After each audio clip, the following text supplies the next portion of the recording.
Hi boys and girls, I'm going to show you how to do your trees, to draw your trees that we're going to be adding color to next week. So for today, the only thing we're going to be doing is drawing.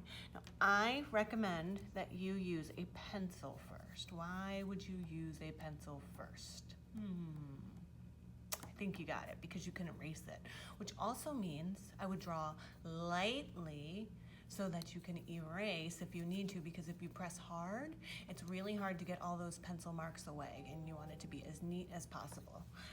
So I'm going to use a Sharpie because I want to save you a little bit of time. So I'm going to use a Sharpie, but you should use a pencil first. So I'm going to start by drawing my horizon line at the bottom. I'm going to draw kind of where the ground is. We learned that word horizon line last year if you were with me. And then I'm going to start with my first tree. The trees are pretty simple to start. I'm going to start at the horizon line and I'm going to make 2 lines. Do you know what kind of lines these are? I know they're straight lines, but they're also vertical lines. So I drew my horizon line, which is a horizontal line, and now I drew 2 vertical lines. Now I'm going to make a diagonal line starting right at this point. You see at the top of this line, and I'm going to go kind of out like that. And then I'm going to make another line that's parallel. Wow, that's a big word. That means that that line stays the same amount apart. And now I can cut that off. This one, I'm going to do the same thing over here, but oops, look, I'm going off the page. That's okay. You don't need to try to squeeze it in there.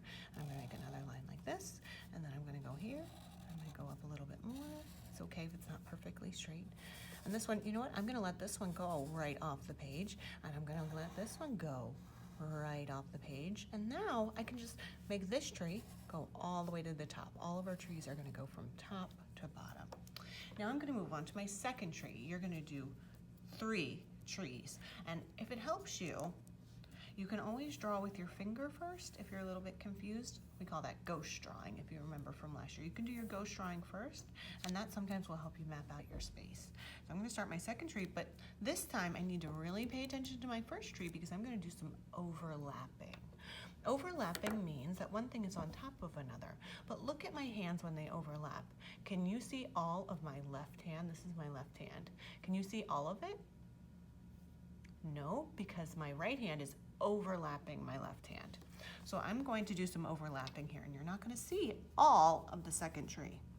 I'm going to start it somewhere around the middle. I'm going to make my 2 lines, and I'm only going to go here, and then I'm going to make my branches, but look, this one's in front, so I need to stop and stop. Pick it up over here, stop and stop. I'm going to make another branch over here. Oh, I can cut it off wherever I want. You can make it as long as you want. If you want to stretch it all the way across, you can. And then I'm going to go up, but look, I have to stop there too because this branch is in front. And up and down. And again, I'm going to let this one go off the page. And you know what? I'm not going to put one there, but I do have to stop there because this top branch is on top. Now I'm going to go over here to my third tree, and I'm going to start, I think I'll start this one a little lower. I'm going to go up with my vertical line, down with my vertical line, and then I'm going to start my branches a little lower. Notice I stopped there, but here I stopped a little lower just to add some variety. Variety means using lots of different things to make your project interesting. I'm going to let this one go off the page. And now I need to pay attention to my second tree for my overlapping. I'm going to just stop that there to look like it kind of goes behind that branch. Now I picked that up by making 2 more. Those kind of got closer together, but I'm okay with that because that's what happens to a tree as it gets closer to the top. And I'm going to go off the page. This one I'm going to go all the way up here. I'm going to go over to here. Maybe I'll even make this one a little longer so it looks like it comes all the way over here. Look at that. And then done. So my 3 trees are done. 1, 2, 3, very tall. We're going to be learning about a very, very large kind of tree next week called sequoias that you find in the Pacific Northwest. But for today, we're going to talk about pattern.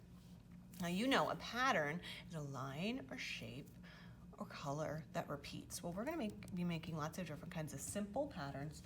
You can do these right in Sharpie. I had told you to draw the trees in pencil first, but you can use Sharpie for this because you're going to be repeating so much you may not want to have to trace over all that. So I'm going to start, and each tree is going to be a different pattern. I think I'm going to make a pattern out of zigzags. I'm gonna make a zigzag pattern going all the way up this tree. Now, I'm gonna continue on making patterns, but I'm gonna speed up the video a little bit because it's gonna take me a long time to make 3 trees full of patterns. You don't need to wait with me while I do that. So let's just speed this up a little.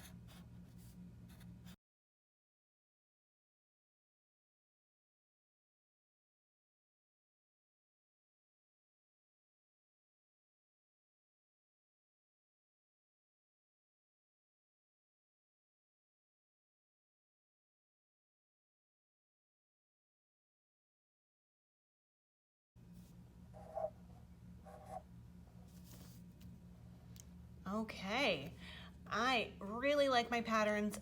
If you wanted to, you could always go back and make them even more detailed. I could put dots inside of this line. You can do anything you want, but I'm happy with my patterns, and I'm gonna make sure that if you were using pencil first, that there are no pencil marks left over after you traced your trees. If there's any little pencil marks, you wanna make sure those are erased so that you're ready to add color next week. So you can put this away. We're all done with it for today, and I'll see you next week to learn about giant trees.